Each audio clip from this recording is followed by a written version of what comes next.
সুপ্রিয় ষষ্ঠ শ্রেণীর শিক্ষার্থীবৃন্দ, আশা করি তোমরা ভালো আছো। তো কথা বলছিলাম তোমাদের অনুশীলনী 1.3 নিয়ে। সেখান থেকে আমরা দুইটা সমস্যা সমাধান করেছি। একটা হচ্ছে মৌলিক গুণনীয়কের সাহায্যে গসাগু নির্ণয়, আর একটা হচ্ছে ভাগ প্রক্রিয়া গসাগু নির্ণয়। সেই ভিডিওগুলো দেখে আসতে পারো। আজকে তোমাদের এখানে যে 3 নম্বর যে সমস্যাটি আছে সেটি হচ্ছে মৌলিক গুণনীয়কের সাহায্যে লসাগু নির্ণয় করো। আমরা মৌলিক গুণনীয়কের সাহায্যে লসাগু নির্ণয় করবো। এখানে 3টি সমস্যা আছে, আমি 3টি বলার চেষ্টা করব। তো এখানে মৌলিক আমরা পূর্বের ভিডিওতে বুঝেছি আমাদের মৌলিক জিনিসটা কি। এর আগে কিন্তু আমাদের প্রথম যে আলোচনা ছিল সেখানে আমরা মৌলিক জিনিসটা কি সেটা আমরা বুঝতে পেরেছি, মৌলিক সংখ্যাটা কি। তো গুণনীয়ক কি? গুণনীয়ক হচ্ছে আমরা নতুন পেয়েছি এখন, আর লসাগুটা আমি কথা বলছি, তারপর আমি এটা যাচ্ছি। তো গুণনীয়ক হচ্ছে কোনো একটি সংখ্যার, এই বিষয়টা একটু খেয়াল করো, কোনো একটি সংখ্যার গুণনীয়কটা কোনো একটি সংখ্যার যে পূর্ণ সংখ্যা দ্বারা গুণ করলে যে ফলগুলো পাওয়া যাবে সেটা হচ্ছে ওই সংখ্যার গুণনীয়ক। যেমন আমি যদি 3কে আমি 2 দ্বারা গুণ করি 6 হবে, তাহলে 3-এর গুণনীয়ক হচ্ছে 6। তো এরকমভাবে আমরা গুণনীয়কগুলো বের করব। তারপর আমরা সাধারণ বিষয়গুলো আমরা আলোচনা করব। তারপর আমরা আলোচনা করব আমাদের যে অন্যান্য বিষয়গুলো আছে সেগুলো নিয়ে। তো প্রথমেই আমাদের এখানে 3 নম্বর, এই 3 নম্বরের কত দেওয়া আছে এখানে? ক এর মধ্যে দেওয়া আছে এখানে 15, তারপর আছে 25, তারপর হচ্ছে 30। তো আমরা প্রথমে 15-র মৌলিক গুণনীয়কগুলো বের করব, 25-এর, 30-এর। তো আমরা 15-র মৌলিক গুণনীয়কগুলো যদি আমরা বের করি, প্রথমেই মৌলিক সংখ্যা দ্বারা ভাগ করতে হবে। মৌলিক গুণনীয়ক মানে মৌলিক সংখ্যা দ্বারা ভাগ করতে হবে। তো এখানে যদি আমরা এটাকে 2 দ্বারা ভাগ করি যাবে না, 3 দ্বারা যদি ভাগ করি কত হবে? 5। এখন সর্বশেষ এখানে যেটা দেখবা সেটাও মৌলিক সংখ্যা হয়ে গেছে। তার মানে এখানে আমরা এটা কিছু করতে পারবো না। তাহলে এখানে কোনটাকে আমরা তৈরি করেছি? আমরা তৈরি করেছি হচ্ছে কত, এখানে হচ্ছে 15। ঠিক আছে, এখানে আমরা কত পেয়েছি? 15। তাহলে আমরা লিখব 15 এর মৌলিক গুণনীয়ক। 15-এর মৌলিক গুণনীয়কগুলো কত আছে এখানে আমরা দেখি, 3 আর হচ্ছে কত? 5। এটা আমরা 15-এর ক্ষেত্রে বের করলাম। এখন যদি আমরা 25-এর ক্ষেত্রে বের করি তাহলে কি করবো? আমরা 25-কে ভাগ দিব। কত দ্বারা ভাগ যাবে? 2 দ্বারা যাবে না, 3 দ্বারা যাবে না, 4 দ্বারা যাবে না, 5 দ্বারা যাবে। তো এখন এখানে আমরা যেটা পেলাম সেটা কত? 25। 25 এর মৌলিক গুণনীয়কগুলো হলো 5 এবং 5। তারপর কত আছে? 30। আমরা 30-কে দেখি, এটাকে 2 দ্বারা ভাগ করতে পারবা, তাহলে 15 দুগুণে 30। আবার এটাকে 3 দ্বারা ভাগ করতে পারবা, তাহলে কত হবে? 5। এখন কিন্তু এটা মৌলিক হয়ে গেছে। তাহলে আমি কত লিখবো এখানে? 30 এর মৌলিক গুণনীয়কগুলো হলো 2, 3, 5। 2, 3, 5। তো আমরা মৌলিক গুণনীয়ক বের করলাম। তো এখন আমাদের কি করতে হবে? বলছে মৌলিক গুণনীয়কগুলো ব্যবহার করে আমাদের লসাগু নির্ণয় করতে হবে। তো এখানে একটা ছোট্ট আলোচনা করি। এই যে 3টা জিনিস আছে, একটা হচ্ছে লসাগু। এই যে ল দিয়ে হবে এখানে লঘিষ্ঠ। লঘ দিয়ে কি হবে? লঘিষ্ঠ। সা দিয়ে সাধারণ, গু দিয়ে গুণিতক। তো এখন আমাদের এমন একটি গুণিতক হবে, লঘিষ্ঠ মানে কি? সবচেয়ে যে বড় একটা গুণিতক হবে। এই সংখ্যাটি সাধারণ সবগুলোর মধ্যেই থাকবে, মানে সবগুলা দ্বারা ভাগ করা যাবে সহজভাবে। তো আমরা এখন এখানে লিখব যে এখানে কত কত আছে? 15, 25 আর হচ্ছে 30।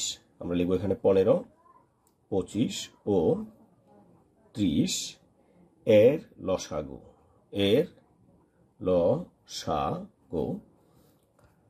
এখন ওই যেগুলা আমাদের এখানে আছে মৌলিক, এই মৌলিক আমরা সবগুলা নিয়ে আসবো এখানে। ঠিক আছে, এখানে কত আছে? সর্বোচ্চটা নিয়ে আসবো। যে লঘিষ্ঠ মানে কি? সর্বোচ্চ। আমরা সর্বোচ্চটা নিয়ে আসবো। যেমন 3 এখানে আছে, আমি নিয়ে আসবো, এটা গুণ দিবা এখানে। এখানে কত আছে? 5, এটাও নিয়ে আসবা। এবার হচ্ছে এখানে দেখো কয়টা 5 আছে? 2টা 5। আমরা কয়টা 5 নিয়েছি? একটা 5। তার মানে আরো একটা 5 লাগবে, তাই না? এখানে দেখি 2 কি আমাদের এখানে আসে নাই, তাহলে 2 লিখবো। 3 এখানে একটা, আমাদের কিন্তু অলরেডি একটা 3 আছে, তাহলে আমি আর নিতে পারবো না। এখানে কিন্তু যেটা থাকবে সেটা নিতে পারবো না। যেটা থাকবে বলতে এটা না, আমি লিখেছিলাম এটা, কিন্তু এখানে কয়টা 3? আমাদের এখানে 30-এর মধ্যে গুণনীয়কের মধ্যে কয়টা 3 আছে? একটা। তার মানে একটা আমাদের আগে নেওয়া আছে, তাহলে আর নেওয়া লাগবে না। এখানে দেখো কয়টা 5 আছে? একটি 5। আমাদের কিন্তু অলরেডি একটি 5 আছে, তাহলে আর কিছু নাই। এখন আমরা কি করব? এই সবগুলো আমরা গুণ করে ফেলবো। 5 5 25 আর 25, 3 25 75, 75 দুগুণে হচ্ছে 150। এটাই হচ্ছে আমাদের 15, 25 আর 30-এর লসাগু। তো এরকমভাবে প্রত্যেকটা বেসিক যদি বুঝতে পারো তাহলে তোমাদের খুবই সহজ হবে আর কি।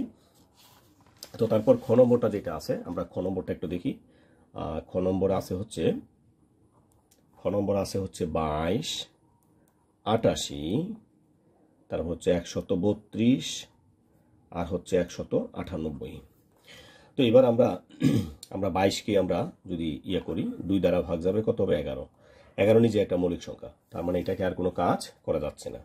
তারপর 88কে যদি আমরা 2 দ্বারা ভাগ করি কত হবে? এখানে 44। আবার 44কে 2 দ্বারা ভাগ করলে কত হবে? 22। আমি সবগুলো করে নিচ্ছি একবার, হ্যাঁ। আবার 22কে 2 দ্বারা ভাগ করলে কত হবে? 11।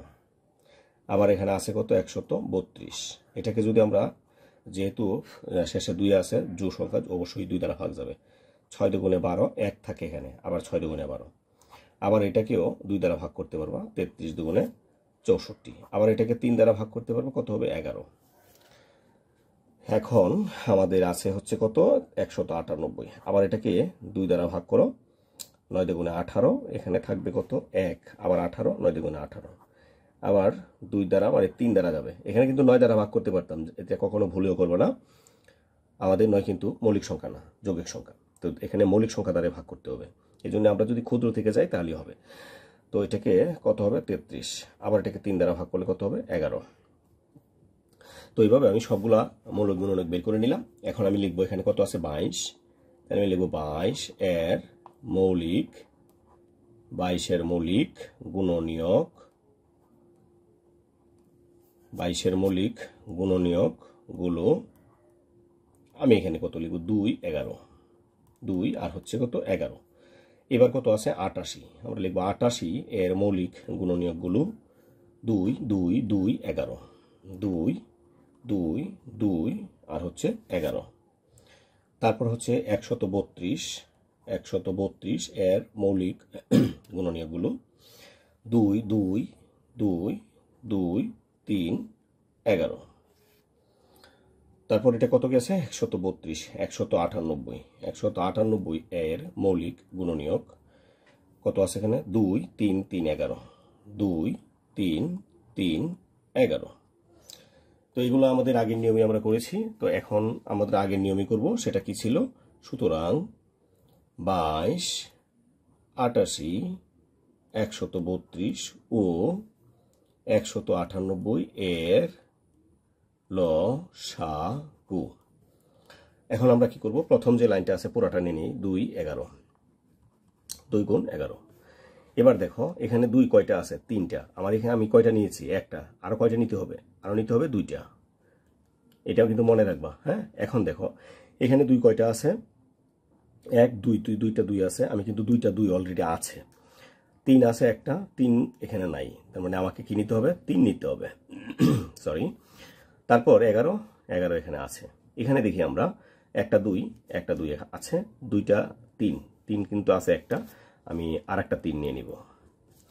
11 একটা আছে, 11 একটা, তাহলে আর দরকার নেই। এবার আমরা গুণ করে ফেলি। এই পাশ থেকে আমরা যদি গুণ করি, 3 3 9, 9 দুগুণে 18, 18 দুগুণে হচ্ছে 36, 36 দ্বিগুণে হচ্ছে 72, 72 আমরা 11 গুণ করব।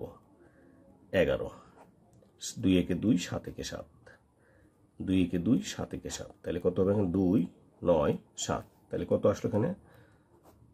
792। তো এখানে আর একটি সমস্যা রয়েছে, আশা করি সেটা তোমরা সমাধান করতে পারবে। তাহলে আজকে এখানে বিদায় নিচ্ছি। এইটা তোমরা সমাধান করে কিন্তু আমাকে জানাবে যে কতটুকু পেরেছো। যদি না পেরেও আমি আবার একটা ভিডিও তৈরি করে দিব। তাহলে আজকে এখানে বিদায় নিচ্ছি। ভালো থেকো সবাই। ধন্যবাদ সবাই।